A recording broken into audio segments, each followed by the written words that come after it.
para todos que abra su micrófono y lea para todos. ¿Algún voluntario, por favor? Santiago 4, del 1 al 10.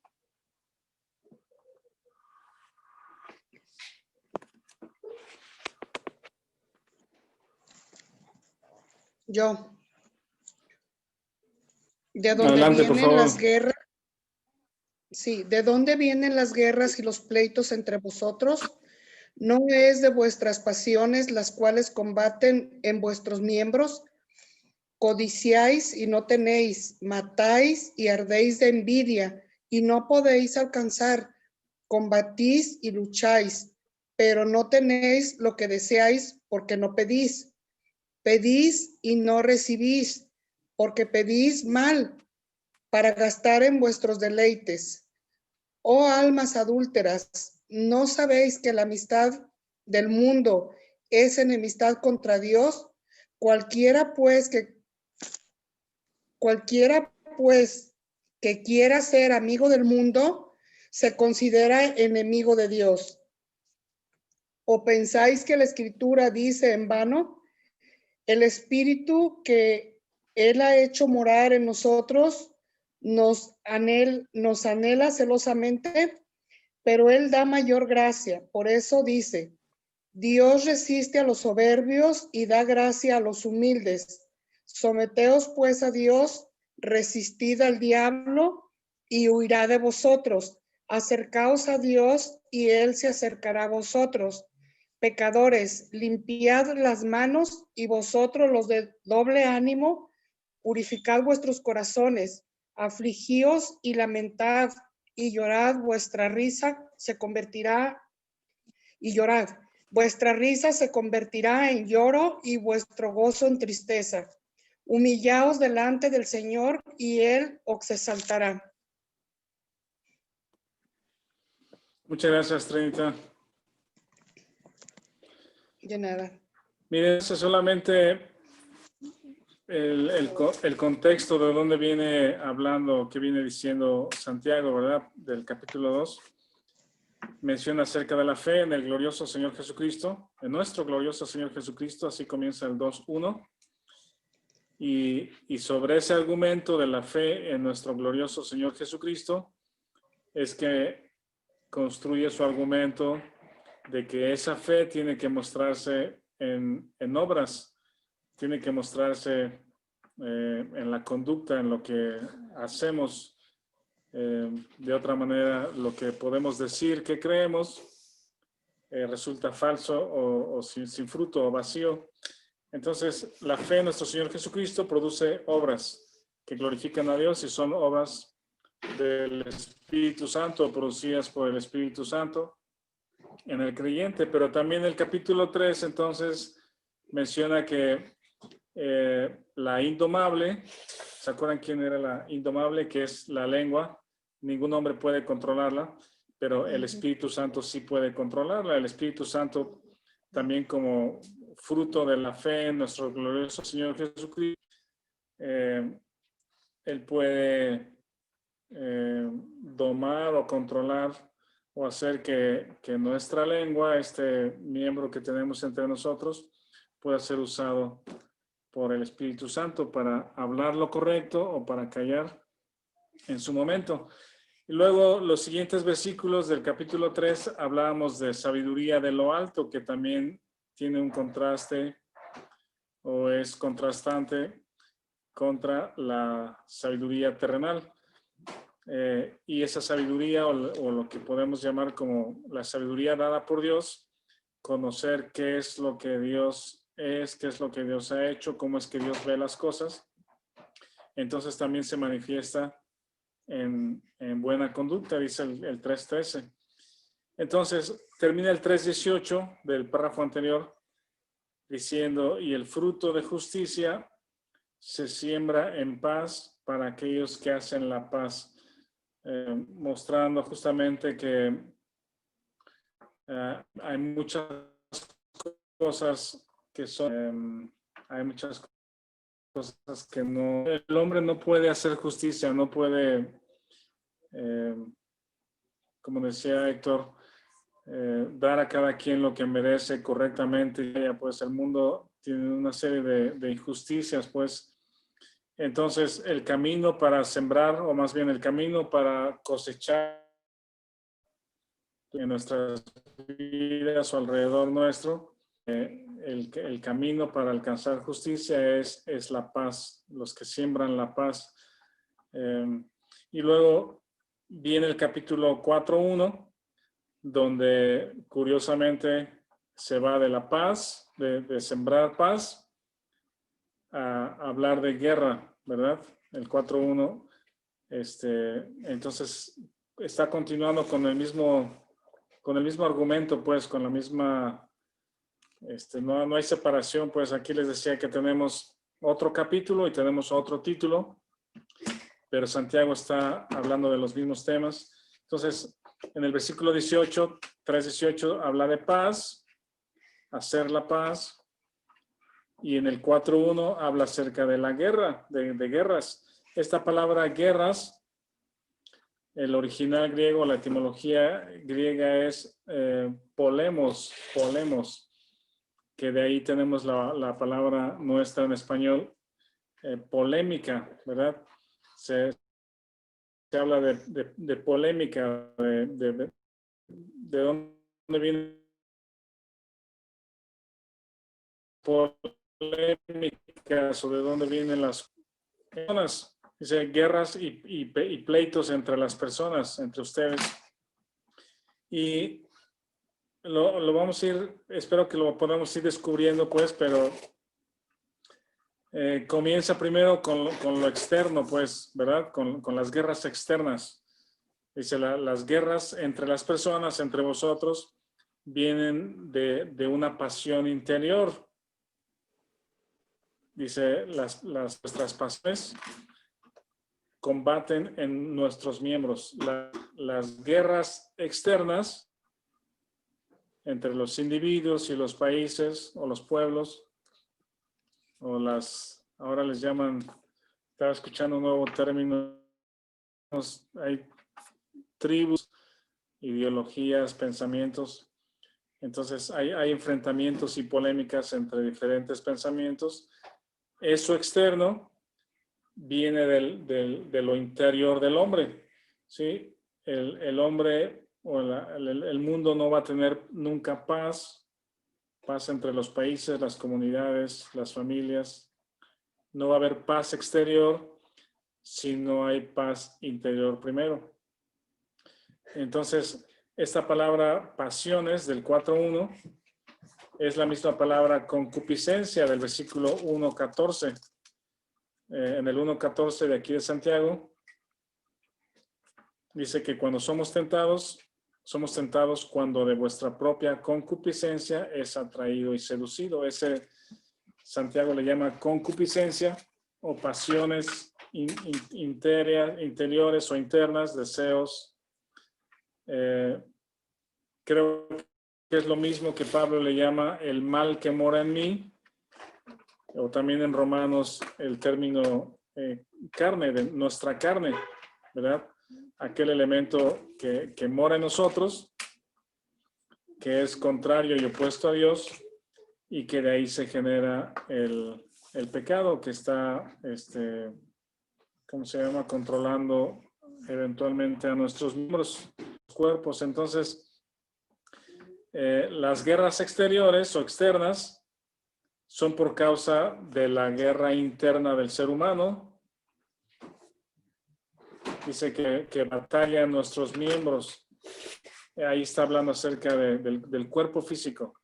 Ahora, vamos más allá. El versículo 2, 3 y 4 dice, codiciáis y no tenéis, matáis y ardéis envidia, no podéis alcanzar, combatís, lucháis, pero no tenéis porque no pedís, que pedís mal, para gastar en vuestros deleites.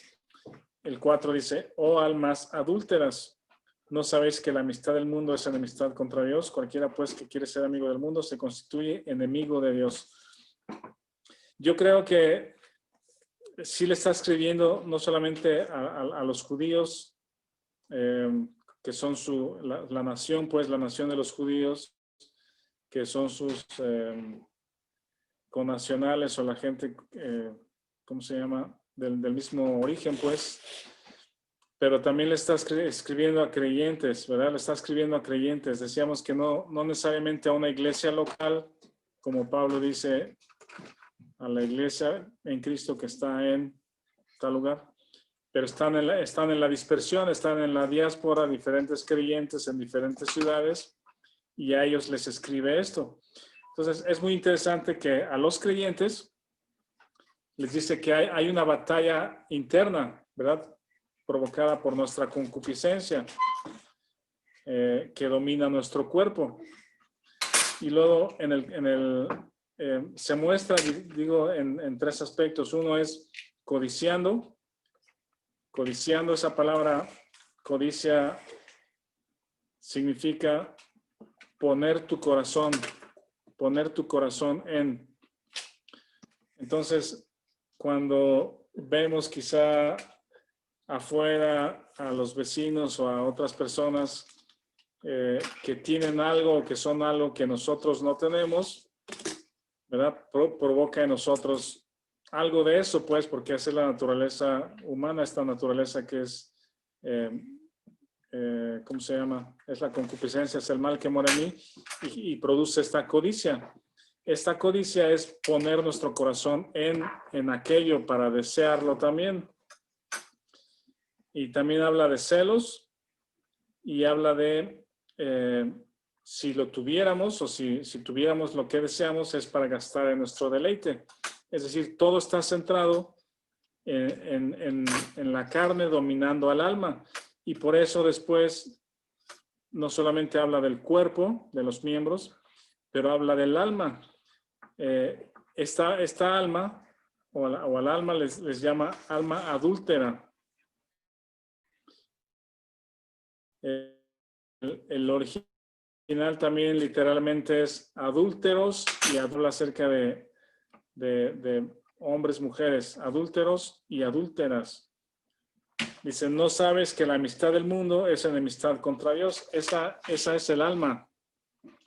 ¿Sí? El alma puede estar controlada. El alma puede estar controlada ya sea por la carne, por nuestros deseos, lo que yo quiero, lo que yo deseo, el mal que mora en mí, por mis pasiones, lo que yo anhelo, en lo que pongo mi corazón, o el alma puede estar dominada y controlada por el Espíritu de Dios, ¿verdad? Es lo que Él es, lo que Él quiere, lo que Él desea. Yo me someto a lo que Él quiere, ¿verdad? Y estoy contento con eso. Y el alma adúltera es aquella alma que está entre los dos, entre los dominios de los dos, pues el dominio de la carne o el dominio del espíritu. ¿Sí? Somos de Cristo, el espíritu mora en nosotros, pero estamos adulterando porque nuestra concupiscencia nos domina. Preferimos o deseamos o queremos lo que queremos. Nuestra alma está dominada por nuestra concupiscencia, por nuestro deseo. Entonces, esa es un alma adúltera que a pesar de ser y pertenecer a uno, que es Cristo, el Espíritu morando en nosotros, anhelamos el otro, anhelamos lo otro, lo terrenal.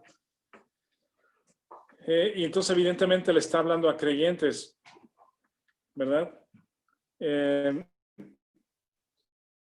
¿Se acuerdan? No está así como ligado, pues, pero es una ilustración, pues, aquella ocasión cuando Dios le dice a Moisés en el desierto que golpee la roca, ¿verdad? Que golpee la roca.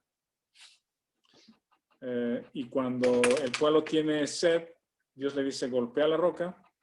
Moisés la golpea y sale agua. Pero en la siguiente ocasión, Dios le dice a Moisés, solamente habla, solamente dile a la roca que dé su agua. Pero Moisés, pues no sé, por el ímpetu quizá de la primera ocasión, golpeó la roca y ¿cómo se dice? Se molesta, tiene ira, pues, porque la instrucción fue solamente háblale a la roca, hablando acerca de la muerte de Cristo, pues, de que Jesucristo solamente muere una sola vez, ya no es necesario que muera en otras ocasiones. Entonces, un poco de esto me recuerda lo que dice este versículo, dice, codicias, buscas, combates, anhelas, porque no pides.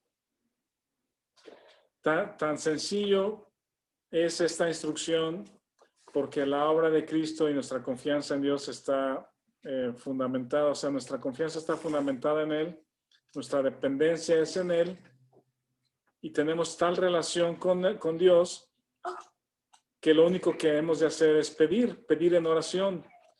El Señor Jesucristo les dice a los discípulos, hasta ahora nada habéis pedido en mi nombre, pedid y recibiréis.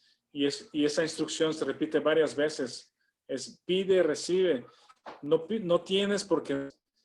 Y yo sí creo que en algunas ocasiones luchamos inadecuadamente conseguido por tener logros o por hacer cosas o tener bienes porque los deseamos para nosotros, pues cuando todas nuestras necesidades son suplidas de acuerdo a la voluntad de Dios y lo único que tenemos que hacer es pedir. La oración dicen que tiene poder. No sé si es algo bíblico eso porque no lo veo en ningún lado, pero la oración no tiene poder, pero el que tiene poder es Dios que nos escucha, es Dios que ve nuestra necesidad. El asunto es de que no oramos, no doblamos nuestras rodillas y oramos con nuestras familias pidiendo a Dios por lo que necesitamos. Entonces, también en el versículo 4 dice, cualquiera que quiera ser amigo del mundo, se consigo de Dios. Eso va escrito a los creyentes. ¿Se acuerdan de la historia de Amalek?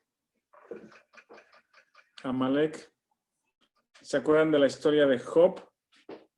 Amalek, hemos estudiado que es un cuadro, el pueblo de Amalek, y lo que ellos hicieron es un cuadro de la carne. La historia, si se acuerdan, la menciono rápido.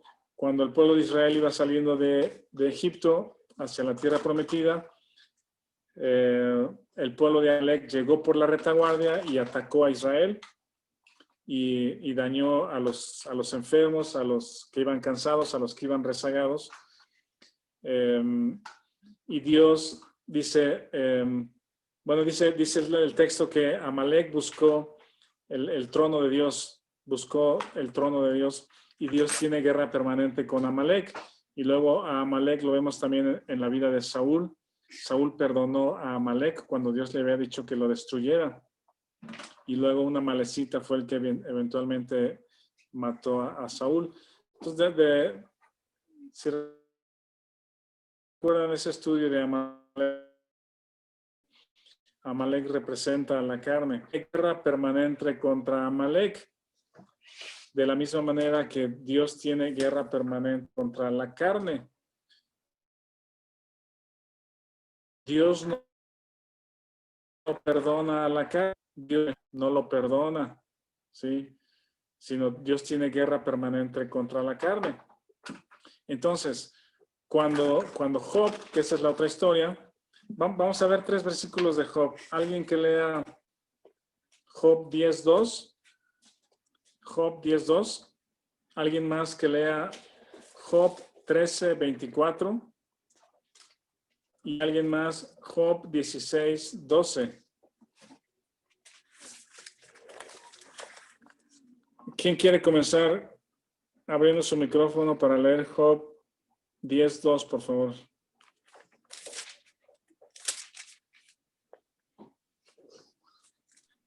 $10.2 de Job. Diré a Dios, Yo, Rafa. no me condenes, hazme entender por qué contiendes conmigo. Ajá. Esto es algo que Job está tratando de entender o de, ¿cómo se dice? Sí, de entender qué es lo que pasa. Dice, hablaré con amargura de mi alma. Diré a Dios, no me condenes. Hazme entender por qué contiendes conmigo. Él percibió que todo lo que le estaba pasando o todo lo que le sucedió era porque Dios estaba contra él. Era algo determinado por Dios, no era algo fortuito por causa de la mala suerte o del universo que le dañó, sino él sabía que era Dios enemistado con él. Job estaba tratando de entender eso. Hazme entender por qué contiendes conmigo, por qué eres mi enemigo. ¿Alguien más lea el 13:24, por favor? ¿Por qué escondes tu rostro y me cuentas por tu enemigo? Ajá. Otra vez ese mismo cuestionamiento. ¿Por qué escondes tu rostro? ¿Verdad? Job tratando de buscar a Dios, pero Dios no dejándose ver o no quiere hablar con él, pues esconde su rostro para no verlo, para no hablar, es lo que percibe Job. Dice, y me cuentas por tu enemigo. Y el otro es 16:12. Próspero estaba y me desmenuzó, me arrebató por la cerviz y me despedazó y me puso por blanco suyo. Ajá, me puso por blanco suyo, ¿verdad? Ese es el objetivo de Dios, es Job. Ahora les pregunto, ¿por qué Dios se hizo enemigo de Job? No, Dios no amaba a Job, no había dicho Job que él era justo, no había dicho que era apartado del mal, varón perfecto, recto, temeroso de Dios. ¿Alguien se acuerda? ¿Algún comentario? ¿Por qué Dios se constituye enemigo de Job? ¿Nadie? ¿Alguna observación?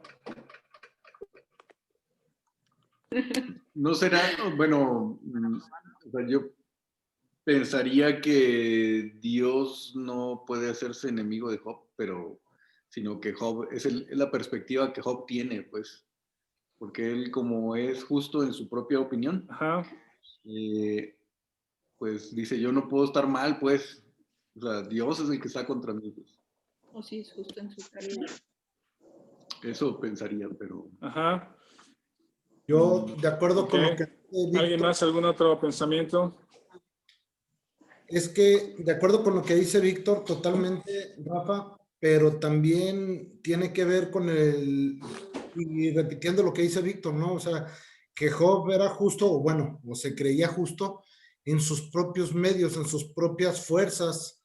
Yo hago todo lo correcto, yo soy un buen hombre, soy justo. Entonces, se autonombraba justo, pero en sus propias fuerzas nadie puede ser justo. O sea, entonces, mientras él no aceptara como dice al final, no, soy vil, reconoce su vileza, es cuando en esa humildad y debilidad Dios lo perdona y lo toma, ¿no? Entonces, es lo mismo con nosotros. En nuestras propias fuerzas nacemos enemistados con el Señor. O sea, somos enemigos de Dios y en el momento en que nos aceptamos pecadores y necesitamos un Salvador, somos justos por Jesucristo. No Sí. sé, o sea, porque eran sus propias fuerzas, porque no eran los términos que Dios quería. Él se autonombraba justo. Creo que, no sé si. Sí, Rafa. sí, Víctor. Sí, nada más quizás completar un poco lo que dice Manolo y tocayo. Yo creo que Job comenzó de alguna manera como se esperaba, siendo justo y bueno, Dios mismo en este relato, él mismo dice que él era apartado del mal y demás, pero aquí en la parte media de todo el libro de Job se muestra claramente una cierta soberbia de Job. Se muestra que él no tenía la humildad de reconocer que todo era de Dios y por Dios, y quizás, bueno, seguramente Dios lo estuvo probando hasta que él verdaderamente reconoció en humildad que Dios era pues el dueño de todo, ¿no? Y él reconoce, se quita soberbia totalmente, y hasta el momento que se quebranta a los pies de Dios, es cuando Dios mismo le vuelve a bendecir, e incluso de una manera mayor. Entonces, creo que va mucho por el lado de la soberbia, de no reconocer que todo es por méritos de Dios y no por méritos propios. Sí, muchas gracias, Víctor, y también Manolo, Héctor.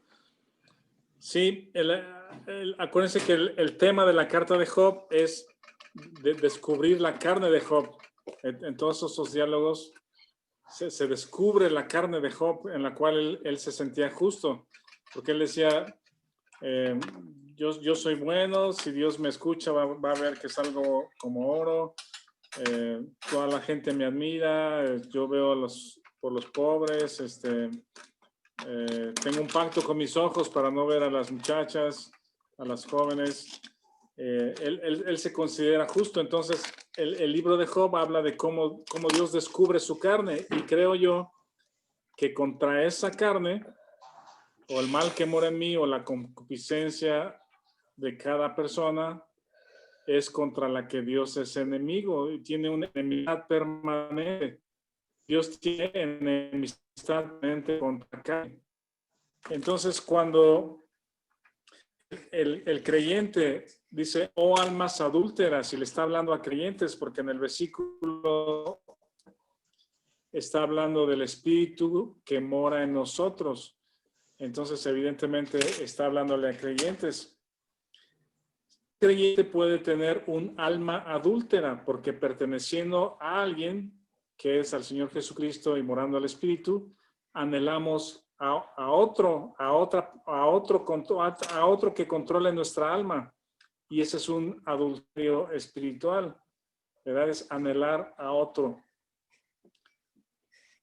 Y entonces, cuando anhelamos a otro, o somos controlados o dominados por la carne o el mal que mora en mí, entonces somos enemigos de Dios, y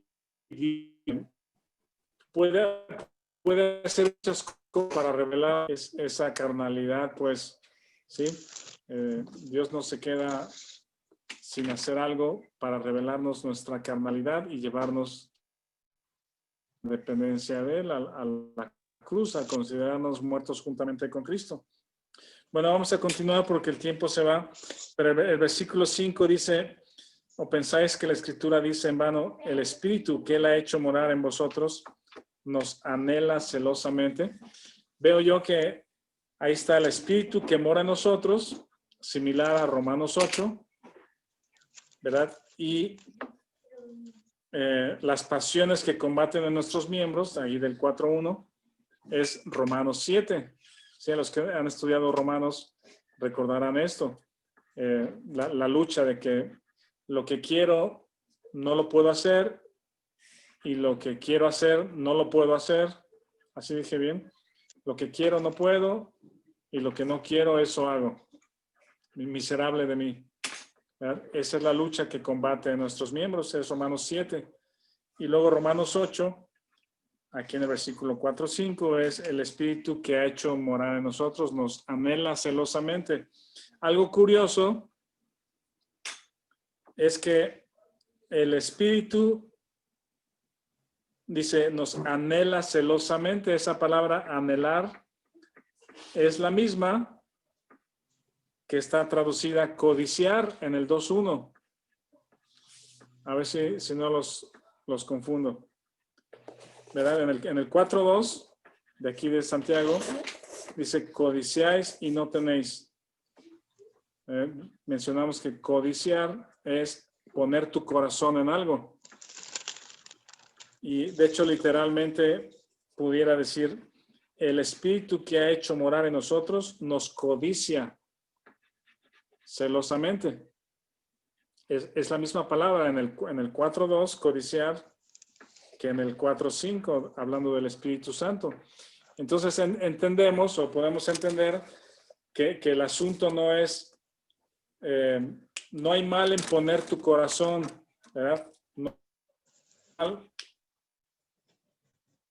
en poner tu corazón, es el Espíritu Santo también, pero quizá el objeto de dónde ponemos nuestro corazón es lo que determina si es correcto o es incorrecto, porque el Espíritu Santo pone su corazón en el creyente, querer tener comunión con nosotros y dominarnos o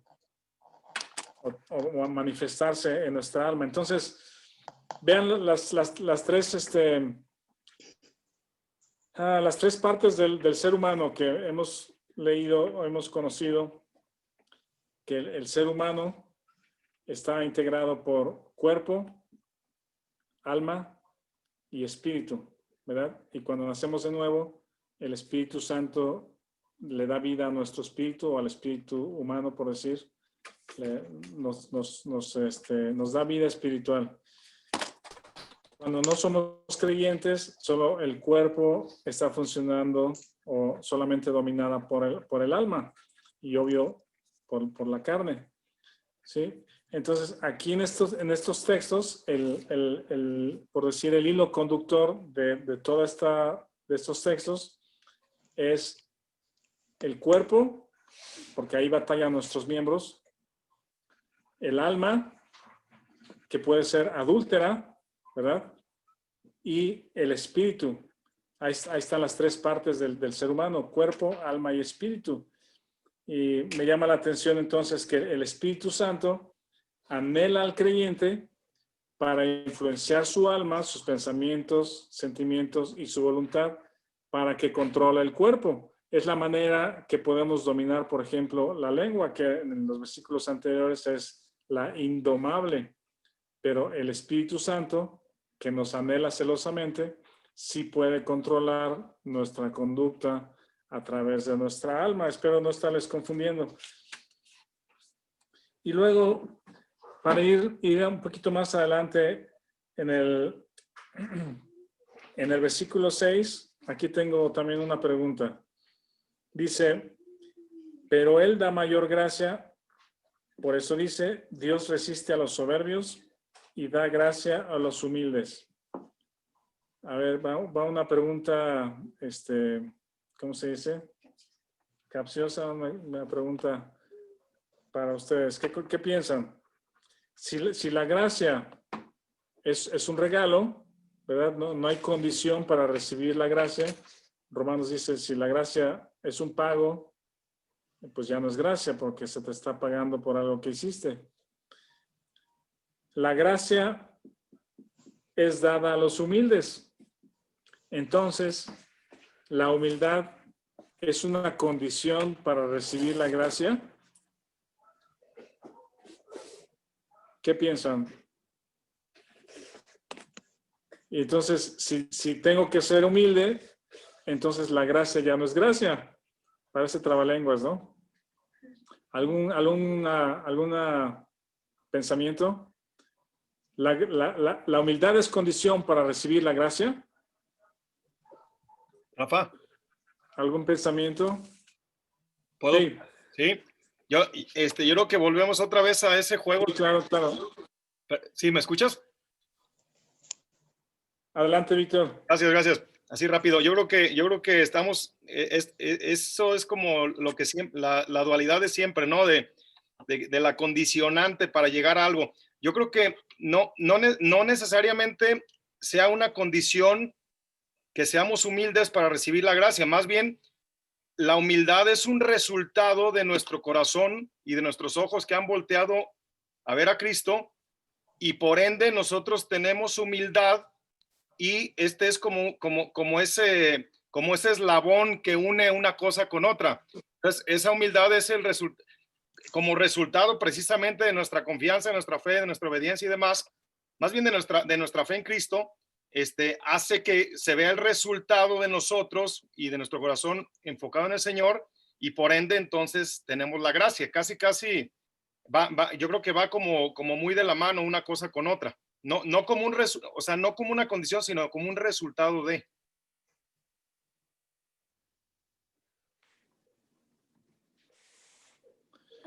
Está bien, muchas gracias, Víctor. Si fuera una condicionante para recibir gracia y dependiera de mí ser humilde, la gracia ya no sería gracia, sería un pago por lo que tú haces, ¿verdad? Pero sí creo que, de acuerdo con Romanos 12:1, cuando sometemos nuestra voluntad a la voluntad de Dios, estamos muertos juntamente con Cristo, ¿sí? La humildad es evidencia de nuestra muerte con Cristo. Ya no yo, sino Cristo en mí, ¿verdad? Es Él en nosotros. Y en esa condición que no depende de lo que nosotros hagamos y nosotros solamente estamos confiando, considerándonos muertos al pecado, ¿verdad? Entonces tenemos la gracia de Dios en esa situación, pues yo sí pienso que no es condicionante, no es que te hagas humilde, sino que te consideres muerto juntamente con Cristo, sometidos a Dios, en nuestra voluntad, a la voluntad de Él, y entonces tenemos lo que el Espíritu Santo da. Y en los últimos versículos, también como mencionaba Héctor, los imperativos, aquí menciona varios. Tengo alguna, no duda, a ver qué piensan. Por ejemplo, menciona en el versículo 7 dice: someteos pues a Dios, resistid al diablo y irá de vosotros. Ese también puede ser algo similar a Romanos 1, que es presentar nuestros miembros como sacrificio vivo, someternos a Dios, nuestra voluntad a la voluntad de Él. Ya no es mi deseo y combato por mis deseos, sino mi voluntad está sometida a Dios porque el Espíritu está en control. Pero luego dice: acercaos a Dios y Él se acercará a vosotros.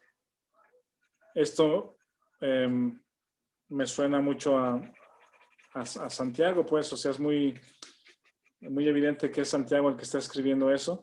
Esa es la primera cosa que llama mi atención. Acercaos a Dios y Él se acercará a vosotros. Otra vez, y mi posición en Cristo, ¿que acaso no estoy sentado a la diestra del Padre? Estoy lejos de Dios y necesito acercarme a Dios para que Él también se acerque. Y la segunda interrogante aquí es cómo Santiago les llama a los creyentes. Si el Espíritu Santo Dios lo ha hecho morar en nosotros, entonces el texto está escrito para creyentes. Y a los creyentes les dice: pecadores, limpiad las manos. ¿Sí lo observan? Entonces, son dos cuestionamientos que yo tengo y es muy Santiago el que lo está escribiendo, el mismo Santiago que dice: ¿puede la fe, sí? ¿Podrá la fe salvarle? Ese mismo Santiago osado y con esas, ¿cómo se dice? Declaraciones que son verdaderas, pero son un poco contrastantes con lo que dice Pablo, pero no por eso deja de ser verdadero. Aquí veo estas dos cosas. Santiago parece que hace más un énfasis en la condición que en la posición. ¿Sí? Pablo dice: estamos sentados juntamente con Cristo en lugares celestiales. ¿Qué más cerca de Dios podemos estar? No hay más cerca de Dios que podamos estar. No hay más amor que Dios pueda darnos. Según Romanos 8, Dios no nos puede amar más de lo que ya nos ama. ¿Ven? Esa es la posición, lo que somos. Y me parece que Santiago hace el énfasis en nuestra condición. Es acércate a Dios. Búscalo, pues. Ve tu necesidad y ora a Él, busca su verdad. Pienso que está hablando acerca de ese acercamiento en nuestra condición, en nuestra actitud, no en nuestra posición. Y el segundo cuestionamiento, cuando aquí Santiago les llama pecadores a los creyentes, tampoco veo que es algo que haga Pablo. ¿Sí? Pablo en ninguna de sus cartas les llama pecadores a los creyentes. Pablo les llama, ustedes son santos, son justos, son miembros de la familia de Dios, están sentados a la diestra del Padre. ¿Sí me explico? Sí, Pablo parece que hace resaltar nuestra posición, lo que somos en Cristo, y Santiago parecería que al llamarles pecadores, les está llamando la atención a lo que están haciendo. El pecado les está dominando, no porque no estén sentados a la diestra del Padre, sino porque lo que estás haciendo es pecado. Y dice a los pecadores, limpiad vuestras manos, los de doble ánimo, que ya los había mencionado también en capítulo 1, dice, purificad vuestros corazones. Bueno, vamos a ir terminando. Yo creo que hay algunas, espero que no haya muchas dudas, pero termino mencionando que versículo 9 y 10 dice, afligíos, lamentad, llorad, vuestra risa se convertirá en lloro, vuestro gozo en tristeza. Creo que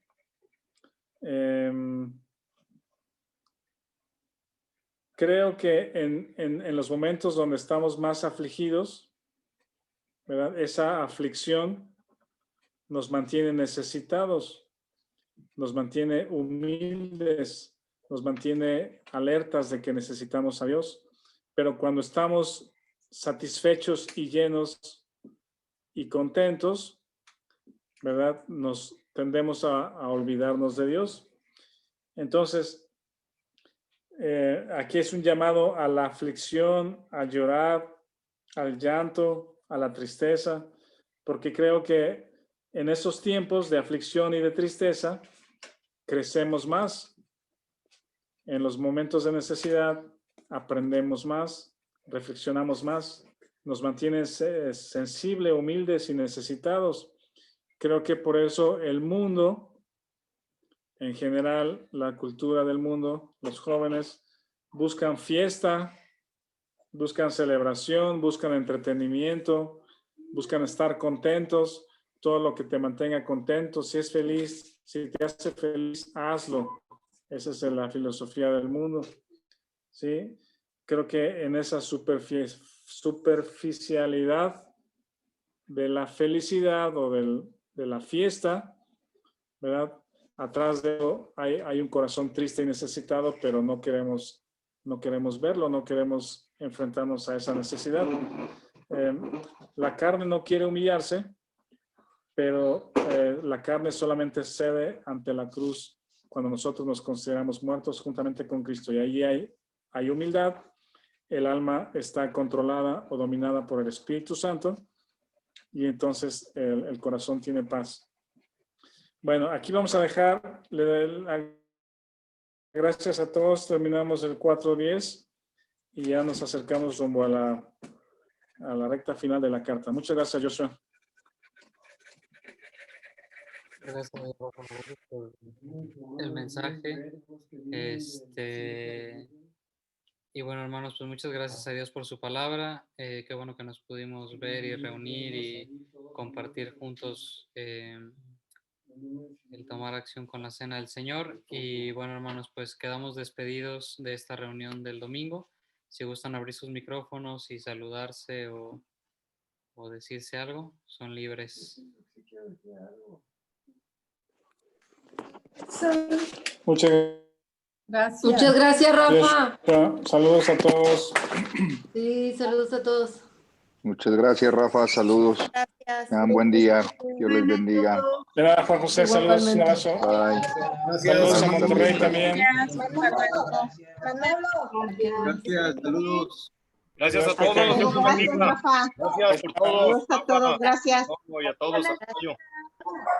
Saludos a Sarita. Sara no se durmió hoy.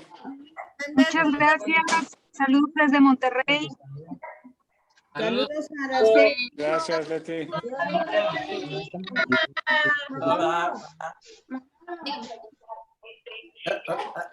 Familia Delgado, saludos. La pantalla para verla.